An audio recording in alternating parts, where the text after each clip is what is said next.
Now, as we step into 2025, Kenya's political landscape is bracing for significant shifts that will shape the path to the 2027 elections. Critical dynamics are unfolding from Raila Odinga's bid for the AUC chairmanship and its far-reaching implications to the potential impact of a Trump presidency on Kenya-US relations and the evolving Mount Kenya politics in the wake of Gachagua's impeachment. Meanwhile, the Gen Z movement faces a crossroads, with figures like Kasmuel, once a symbol of youth resistance, now aligning with politicians he once opposed. On this show, we'll delve into these defining factors shaping Kenya's political future. My name is Kennedy Kimani, and joining me in studio to help us unpack it all, our former presidential running mate and a TGN party leader, Muthiora Kariara, and Tony Towett, an advocate of the High Court of Kenya. Thank you so much for joining us. Thank you for having us. Now, many factors will shape 2025 politics moving forward, and one of it is Raila Odinga's bid for the AUC chairmanship. Now, recently, Makueni Senator Dan Manzo said that Kenya Kwanza government is at the mercies of Raila Odinga. Let me begin with you. Do you believe in the sentiments of the senator? Absolutely. In June, the Gen Z movement had William Ruto between a rock and a hard place. Must go was a call that was just about to bear fruit.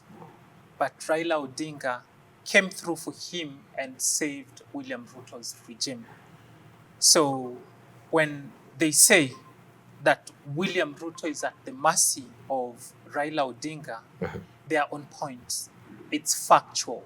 Were it not for him, when the Gen Zs rose against his rule, William Ruto right now would be cooling his heels in Sugoi. So indeed, when he says jump, William Ruto has to jump. In fact, sometimes they say when it's not going well for you that it has gone to the dogs. For William Ruto, even the dogs have refused him. The only place that's willing to accept him or meet him is Raila Odinga's backyard. So Raila Odinga is crucial for the sustenance of this regime. Wakili, Yes. is President William Ruto at the mercies of Raila Odinga? I believe that if we put it like that, and then we will not be doing any justice, especially for our president. Because we have to look at this within the political chess spectrum. That it is not always a must that people that you win with are the same people that you're going to steer the country with. Because there are ideological differences. We have seen from many interviews conducted by the previous deputy president of Kenya. The interviews connote one thing, that the ideology that once they shared with the president is no longer there because of a few issues that we want to believe that could be or not, or could be true or not. For you to be able to sustain a presidency in any country, you have to be, you have to have prowess in, use of pawns in that political spectrum chess. This, to me, is a way that the president was using to stabilize the country, because it has not been said that once you have a government that you are then going to be stable in the way you run it. There is always going to be uprisings that must be quelmed in the way that will allow the presidency to move on and to continue, doing developments in the country. At the same time, as has been said by my co-panelists about holding Raila Odinga, or the government is there at the mercies of Raila Odinga. That won't be true. Because essentially, the only threat to the person who competed with Dr. William Samoei Ruto is Raila Odinga himself. For you to be able to evacuate any threat to your presidency, you must be able to make sure that you deal with the person who was the first-hand threat to the presidency. That means that if you're able to get Raila, garner as many votes as possible and win that AUC, then there wouldn't be nobody else. Apart from now, I can say Okiya Omtatah is being fronted. There wouldn't be anybody as strong as Dr. William Samoei Ruto to be able to, get him off the power. We have to understand that the political or the political being of Kenya is based on tribal politics. I know that you mentioned the Gen Z movements and the way that, of course, they try to kill this tribalism. But the killing of tribalism only happen in towns, happen in municipalities, in cities, but we have a larger population that lives in the rural areas. Then, as much as we want to say that we want to walk away from tribalism, we have to be alive to so many issues. One of them being that politics in Kenya have always been tribal. They will be tribal, and they will continue being tribal, because how do we tell a person in Kisii County, how do we tell a person in Nyanza, for example, that Raila Odinga is not right? I believe that's my sentiments. All right. So there are two options come during the elections of the AUC. Yeah. Raila Odinga can either win or lose the elections. Yes. And he's going to face Mahmoud Ali Yusuf of Djibouti, Richard Randiamandrat of Madagascar, and Anil Gayan of Mauritius. Yeah. What happens if he wins? Well, from where I sit, it will not have any value for the Republic of Kenya or to the people of Kenya. The only thing that will do is it will help to pacify William Ruto's hold onto the fiefdoms that the two have held in Kenya. So it's going to perpetuate the impunity, the corruption, the malfeasance in governance that we've seen, because Raila Odinga will continue to be on the leash that's held by William Samoei Ruto. I do hope that all those who will be voting in that election were following what happened just a couple of weeks when the opposition leader from Uganda was abducted in Nairobi, as if Kenya is a district of the Republic of Uganda. Now, if we are going to trust someone that's backed by a president that allows for mercenaries to operate in his country, then Africa has a lot to worry about. Wakili, do you think Raila's win in the AUC seat will have any impact?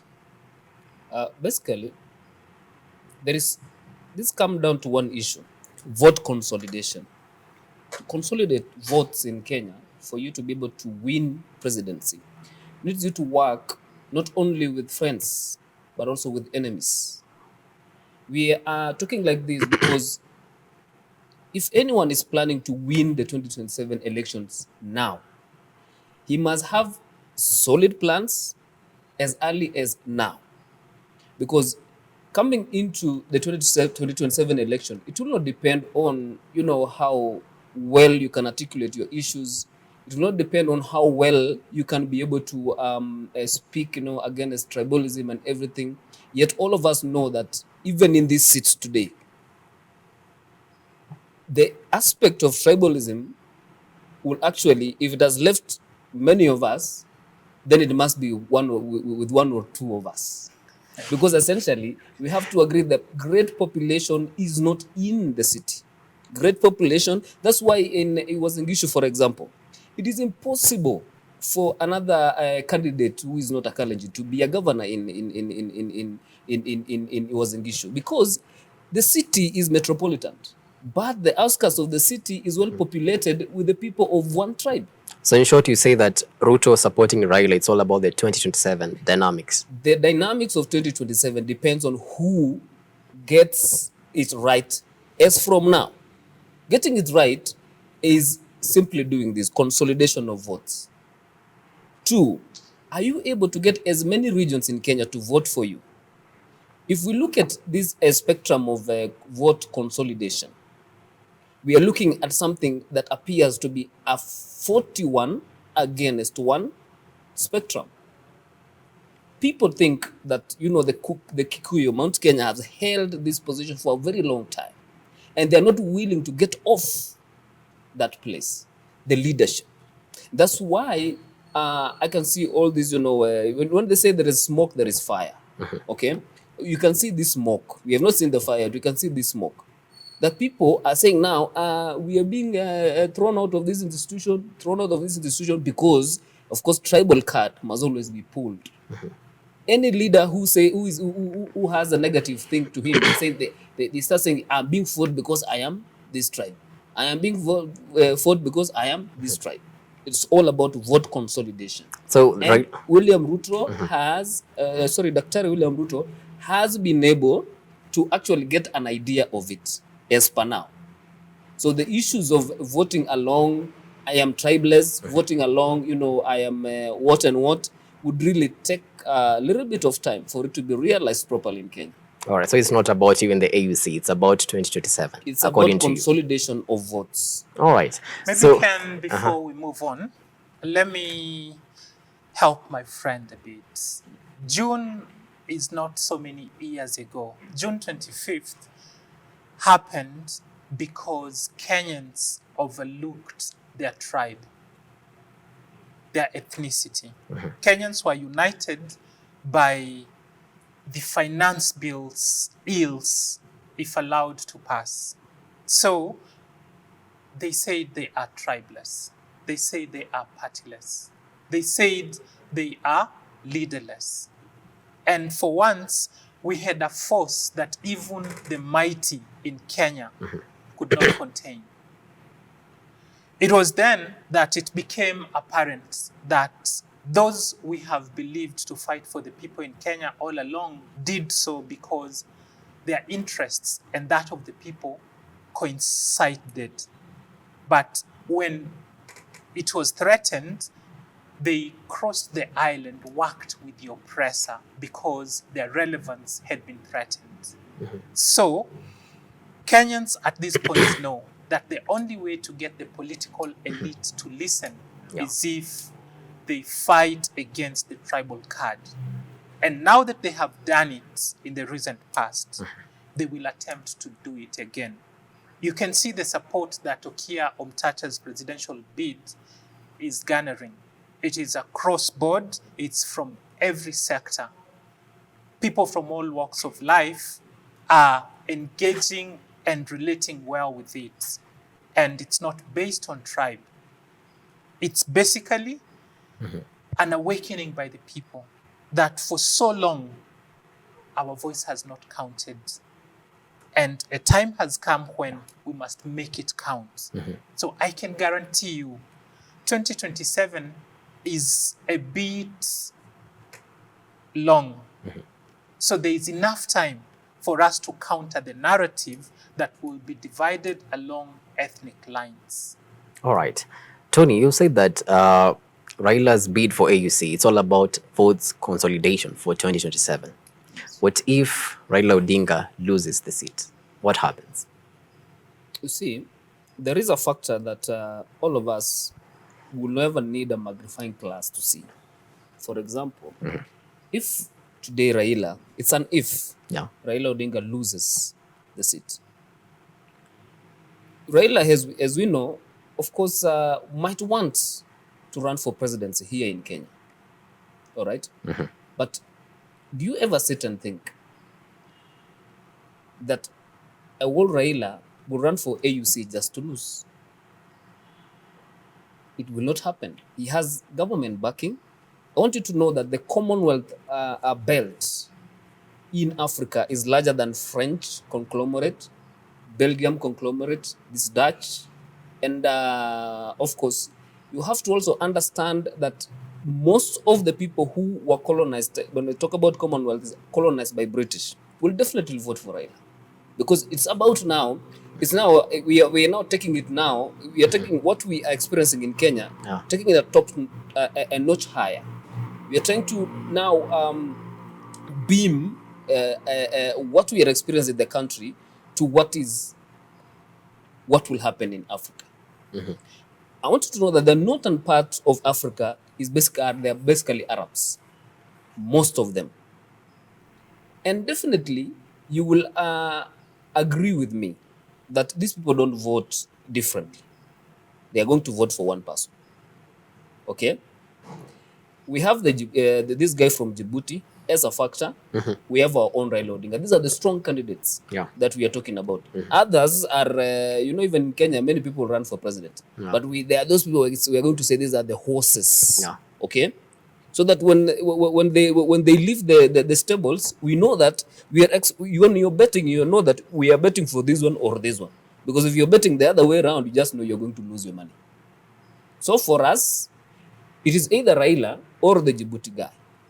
Okay, but now see, Djibouti as a country, does it have the enough resources to sponsor the campaign that you need to traverse the whole Africa so that you can be able to garner the votes, to even facilitate some of these things that, of course,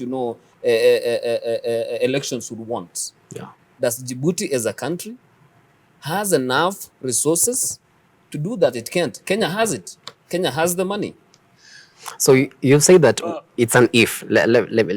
You say that it's an if. Yeah. You know, what if Raila does not win? What happens in the political landscape in the country? Then I see he's going to second someone to deputize Dr. William Samoei Ruto. So you don't foresee him running for presidency in 2027? I don't think so.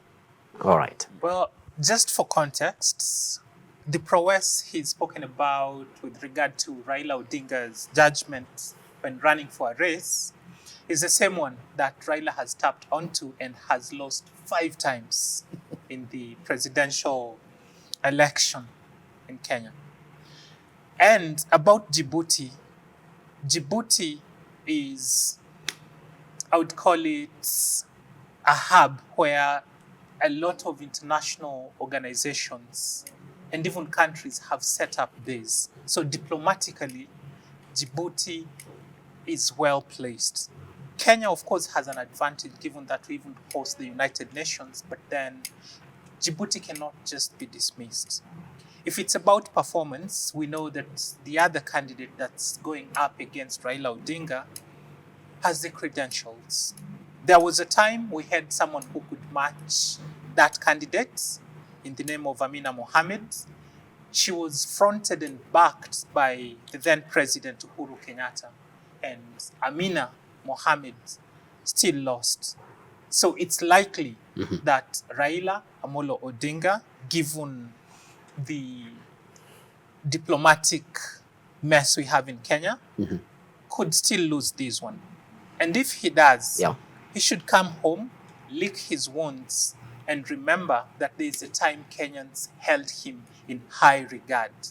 And Kenyans are willing to forgive him for the betrayal.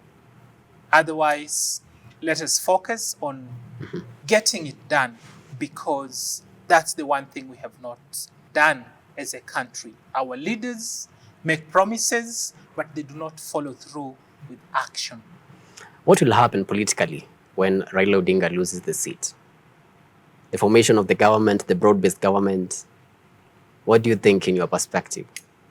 What I know is Raila Odinga could end up being William Ruto's project, because the only way William Ruto can gain advantage in the presidential race for 2027 is by dividing Kenyans across ethnic lines. So he would ask that Raila Odinga runs, because there'll be other players in the game.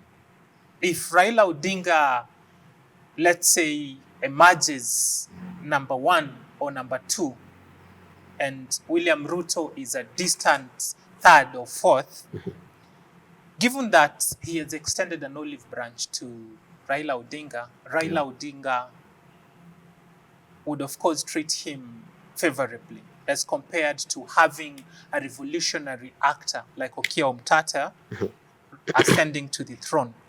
So in whatever capacity, whether they work together as a team or Raila Odinga runs as an independent presidential candidate, their interests would still be united in the hip. All right. So let's not be fooled that there is a time when Raila Odinga will be running to serve the people of Kenya. Okay. So Wakili, you've talked about Kenyans voting in blocks.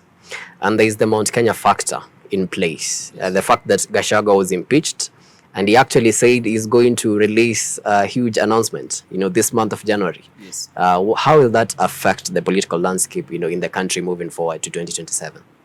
First of all, you would appreciate that in all the political engagements, the former Deputy President Rigathi Gachagua, Mr. Rigathi Gachagua has made, have been all tribal. And that one, you concede, and I concede, and everyone concedes that he has fashioned himself as a leader of the mountain and not the leader of the country. That one is, he has even actually admitted to it. So now, with the factor of consolidation of the Mount Kenya vote, Yep. you well understand, you agree with me, that Mount Kenya vote is not speaking as one as we talk. There is a factor of the East and the South. That now, someone else is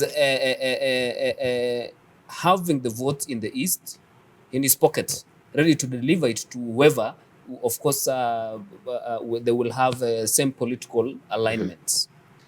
And now, the only vote that is remaining is on the South. I believe now that will be where the mountain where Gachagua is talking about. Okay?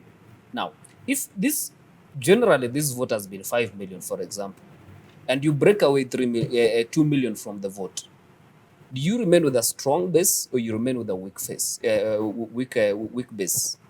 Definitely, it's going to be weaker.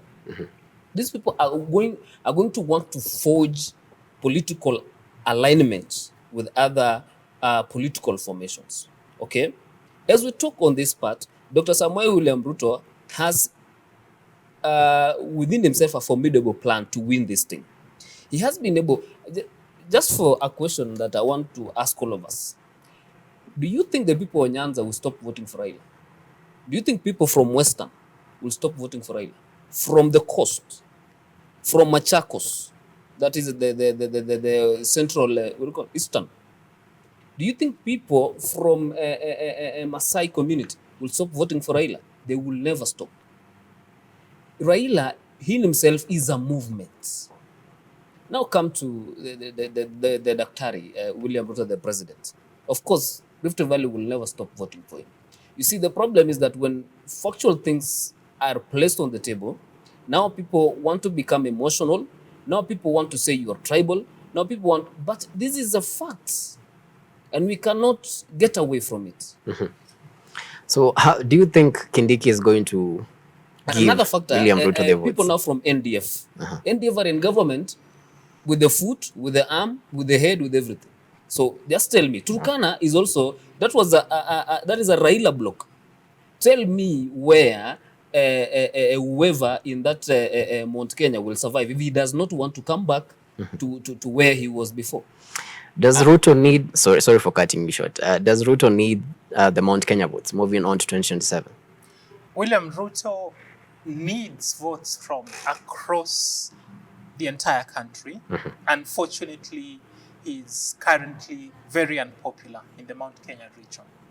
Now, we've been handling Rigathi Gachagua's recent movements in the political arena, and I can tell you this for sure. The support that Gachagua is getting is not so he's pronounced the kingpin of the region. It's mostly sympathy because of how he was removed from office. All witnessed that he was not given sufficient opportunity to defend himself. And it's for that reason that people, myself included, are coming to his defense. We all agree that he was together with this ilk that has been looting this country, that has been managing us. In fact, when we were in the streets, Rigathi Gachagua was amongst those who are killing us. So right now, I'm pitted in a tight corner where I have to defend him, knowing that he's the enemy who wanted me dead not so long ago. But because his rights have been abused, we all have to support until he's given the opportunity to be heard. But as the law stands, Gachagua is impeached, meaning he cannot run for any elective office in Kenya. Governor Mike Sonko has tried to challenge that. He's gone through the court process all the way to the East African Court of Justice. And he has not been able to overturn the fact that he's not allowed to run for public office. So Gachagua might as well run to be the chairman of the Kikuyu Council of Elders because politically he's done. Kenya has a reawakening at this point where people want the constitution implemented both in spirit and in letter. So if the rule of law holds that Gachagua cannot run for office, let's not fight it. There are very many Kenyans who can rise to the podium and be able to offer that leadership. So let him come, make whatever pronouncements he needs to make. Those who will support him, let them go ahead and do it, but know that he cannot run for public office. All right. Wakili, Gachagua is about to make a very huge announcement, as he said. What should we expect from the truthful man? In this year, that now Gachagua is planning to give us somewhat a political pronunciation. I have to agree with my co-panelist in some of the things that he has said. That Rigathi Gachagua is done politically. He's done for. Because the issue of impeachment, when it is proceeding in the legislature, the court, as been said, has no jurisdiction to interfere with the process unless there are standing orders of maybe Senate or the National Assembly that has been violated. That now brings in the jurisdiction of the court to now inquire on whether the procedure was adhered to or not.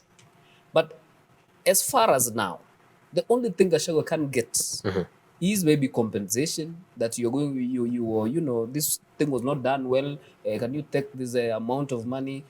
Please, we are going to build you a home here. Just relax, But politically, he's done for. That one, everybody agrees, is done for. There is nothing will revive him. All right. Yes. Muthiora, what do you expect from Gachagua's announcement this month? Well, it will excite the masses, of course.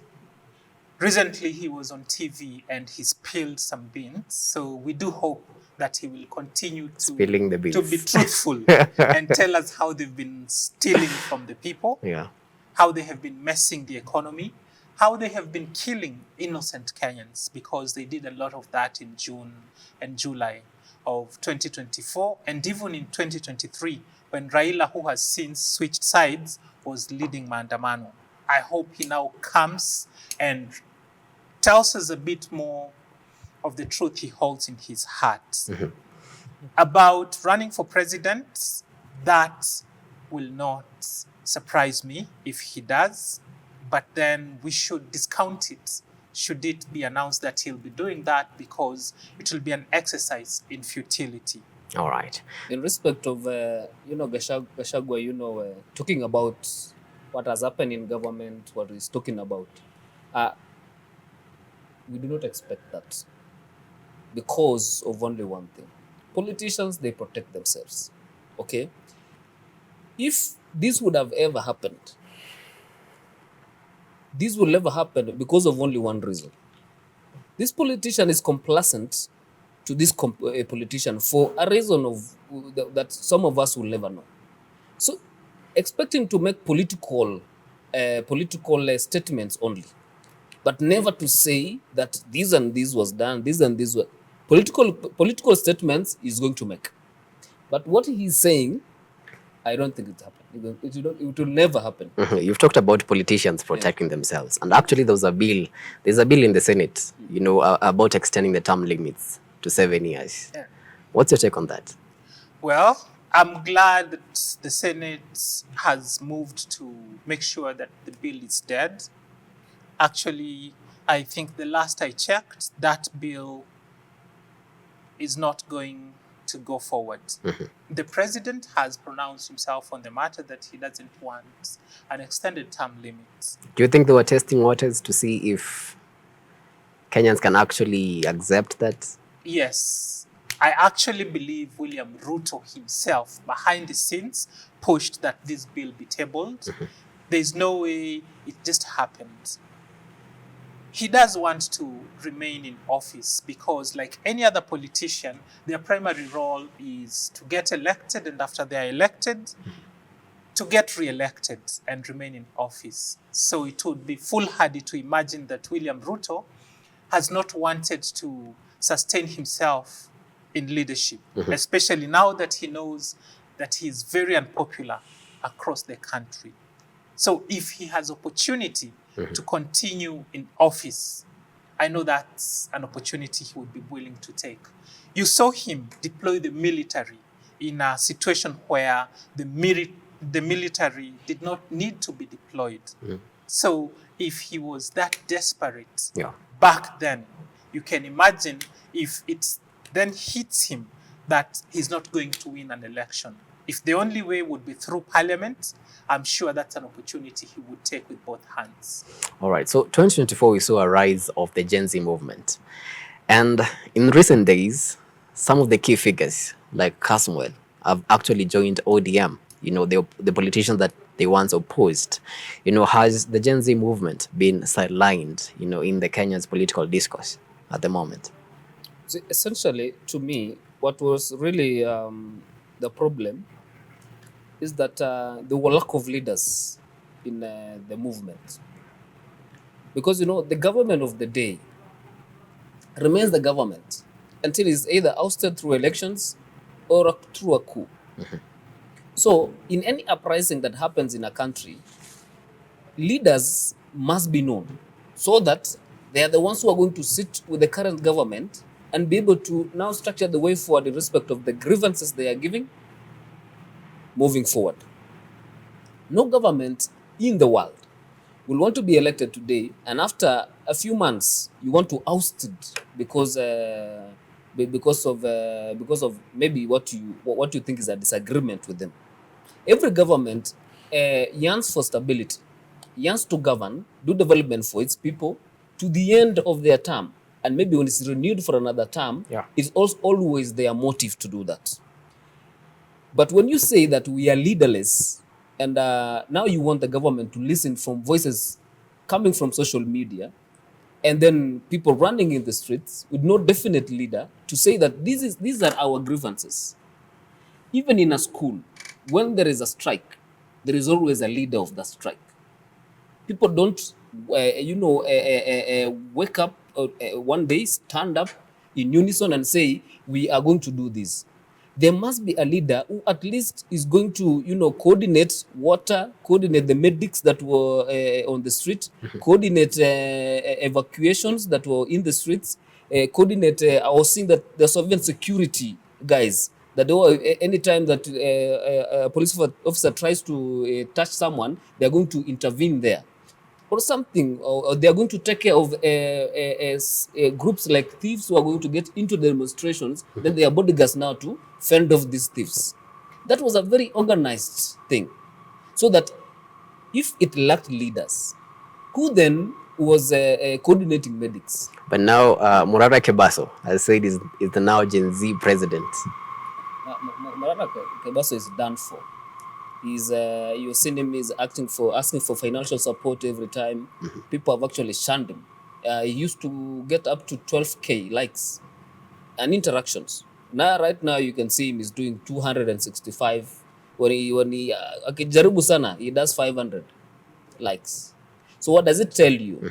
The political spectrum is, if you do not remain relevant, then you are done for. Okay. Muthiora, is the Gen Z movement relevant at the moment? Well, the Gen Z movement rose to defeat the finance bill, and they did win. Finance bill 2024 was defeated. So for that, we must give it to the Gen Z movement.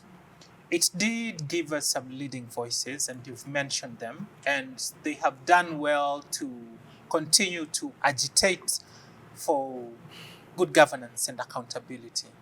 But then, given the choices they have made, the movement will continue to take other forms. The other day,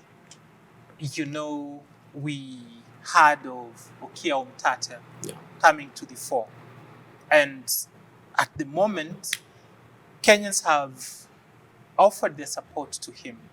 So until maybe we move on to something else, he's going to continue to carry the spirit. So there are those who were there in June and July.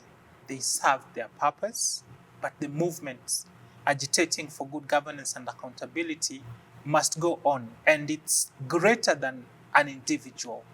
So as long as the fight is alive, let's not focus on who is leading it.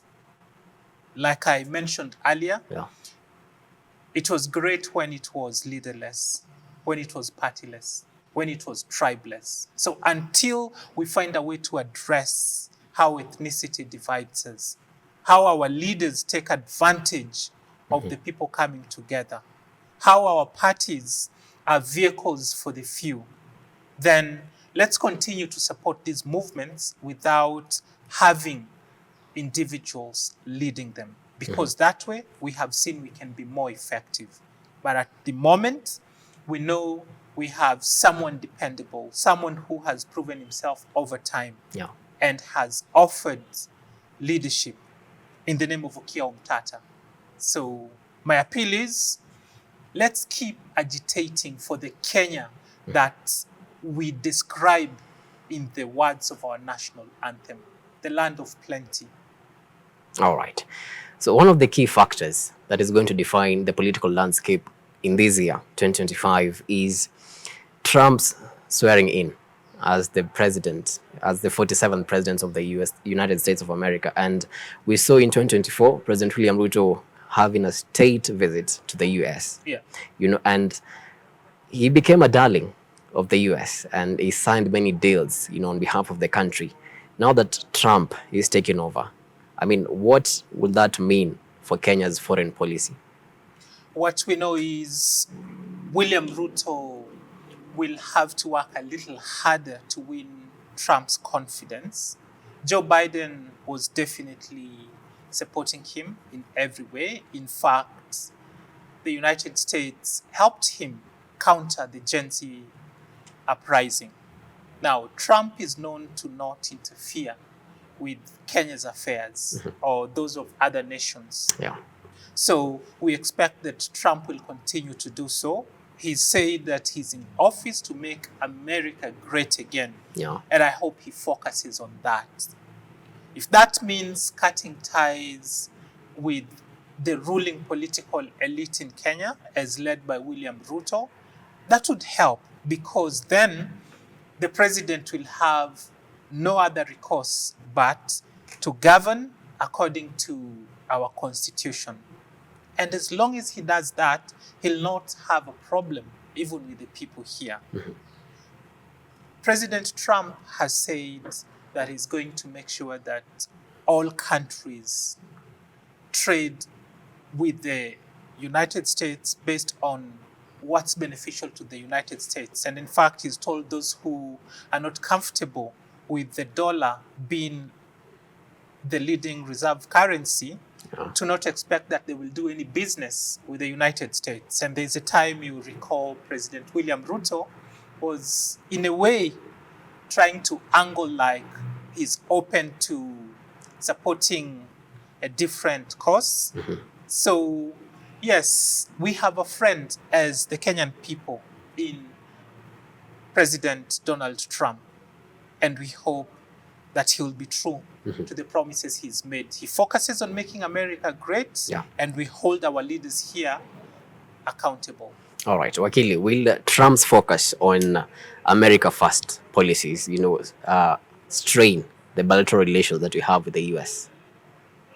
I do believe that now that because Trump is still president, and of course, Biden is still president, Trump will be sworn in. I believe that the policies of Trump are good policies for Kenya.